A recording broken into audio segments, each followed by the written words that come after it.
If you have faith the size of a mustard seed, you tell this mulberry tree to uproot itself and plant itself in the sea.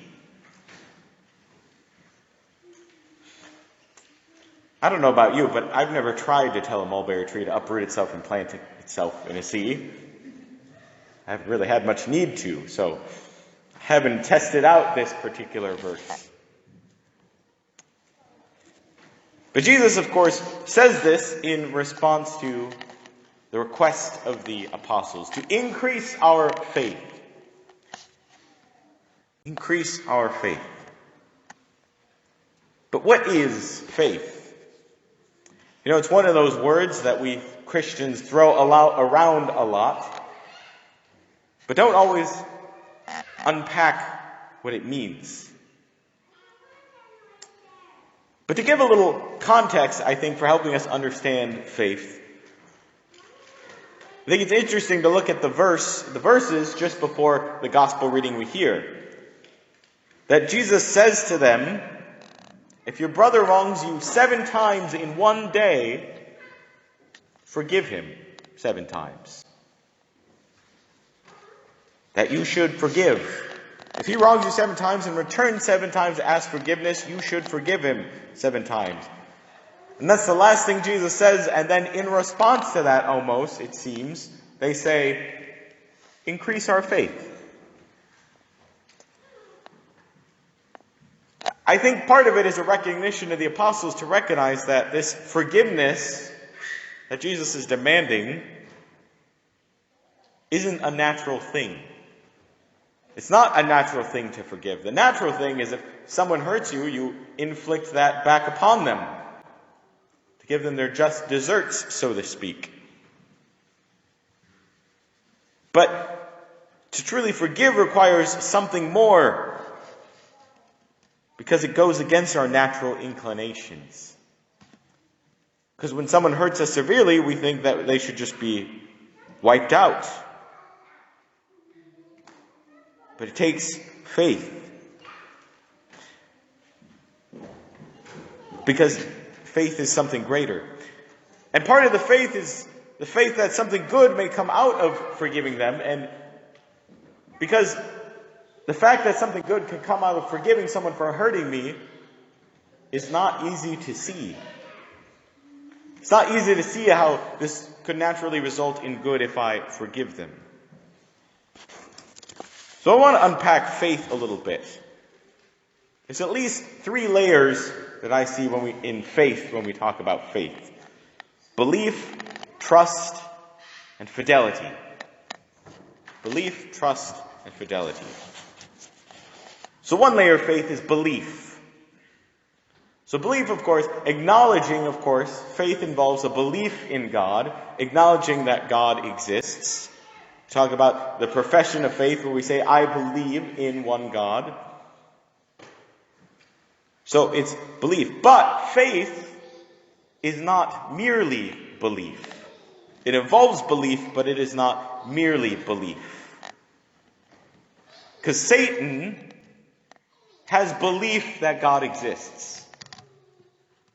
But Satan does not have faith. So faith involves belief, but it's not merely belief. So that brings us to the second layer of trust. Faith is not only belief in God, but also trust in who God is. Trusting in His goodness. So for example, it's a movement forward of the belief. So I may say that chair over there, I may tell you that I have belief that it will hold my weight. But it's a whole other thing than to act on that belief with trust. To go and sit in that chair confidently, expecting it to do so. So there's the belief and the trust. There's another layer of faith. And then I think there's also this element of faith, the third layer, that involves our own faithfulness, fidelity, loyalty, obedience to what God has taught. Being obedient in acting out with that trust, even when we don't understand why. So I have to acknowledge God exists, belief, then trust in God and His goodness. And then I need to respond and act in that trust, trusting that even when I can't see, I will act with faithfulness, with fidelity, with loyalty, with obedience to God. And trusting that somehow that will bring about good. That somehow my following God and responding to Him, even when I can't see how this can turn out good or make things better, trusting that it will. That my attempt to follow God is to make things better. I talked before a few months ago about, we had the reading from Ecclesiastes, where he talks about vanity of vanities and nothing makes any sense. Why do we even try to do any good? But the book of Ecclesiastes ends with this idea, well, when all is said and done, to fear God and obey His commandments is what it's about. And that somehow, even though I don't understand it, that is the right and good thing. And so this faith also involves that this is our motivation. Our motivation is for the good. Is to strive for good for goodness' sake. And so that's where Jesus is getting at in the second half of this gospel. That we're not doing it, we're not striving to act out of faith for goodness so that we might be recognized or for our own profit and benefit, but simply because it's what we're supposed to do. It's what's right. It's what's good. And that to desire that in and of itself. That's the faithfulness involved in this, the fidelity, the obedience. That to be obedient servants, even when it doesn't make sense, that somehow trusting that this makes the world better. So the layers of faith, belief, trust, and fidelity. So I want to bring this home and bring this together, as I said at the beginning, that the disciples asked this question in the response of Jesus talking about forgiveness. Forgiveness. So this week, you may have heard about, there's an interesting story in the news this week. In Dallas, Texas, there was a woman police officer named Amber Geiger, who went into her apartment and saw what she thought to be an intruder and shot him. Well, as it turned out, there's no intruder in her apartment. She just happened to be on the wrong floor of her apartment building and walked into an apartment room that wasn't hers, but her upstairs neighbor. Botham Jean was his name. And so, of course, she was put on trial, and also Botham Jean happened to be a black man. So there's a lot of people who are raging and talking about racism in all of this. And so it's a very complicated and complex issue that's playing upon other things. But the reason I bring up this story is because at the trial of Amber Geiger, on the witness stand was Botham, who was shot and killed's younger brother, Brant. In this moment, obviously this woman shot and killed his brother.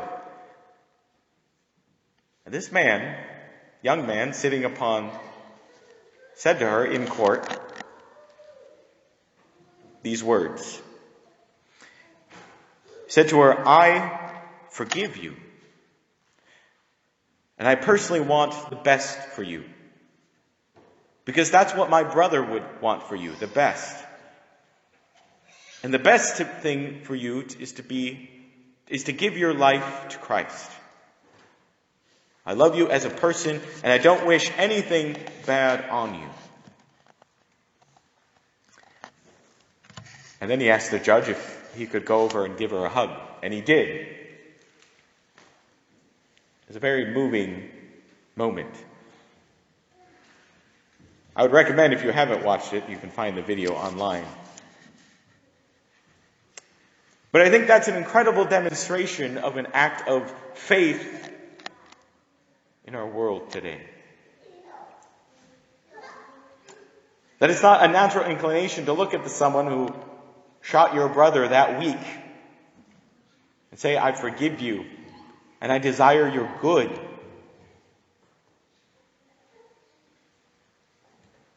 That takes faith. Belief that God exists, and to trust in the goodness of God, and to be obedient to his commandment to forgive, and to have the vision of faith to see that something good can come from that. Who knows what will happen with that woman? She was sentenced to 10 years in prison. But the way that act of faith can stop the cycle of evil in its tracks. That's the power that forgiveness and mercy can have. And yeah, sure, there's a lot of people on the news who are still raging about various controversial things in here. And it's certainly not to say that we shouldn't continue to work for justice and more just justice system and so on and so forth. But still to acknowledge and recognize the power of a heroic act of faith. That's the faith that can uproot trees and move mountains. Because I think even more than moving physical trees or mountains, the greater obstacles we have is navigating those mountains. Resentment, a profound hurt. And the mountain to overcome, to be able to forgive. So let us, as we continue to pray, to ask the Lord, increase our faith, that we may stop the forces of evil at work, the cycle of evil, to bring about a transformation in the world. Amen.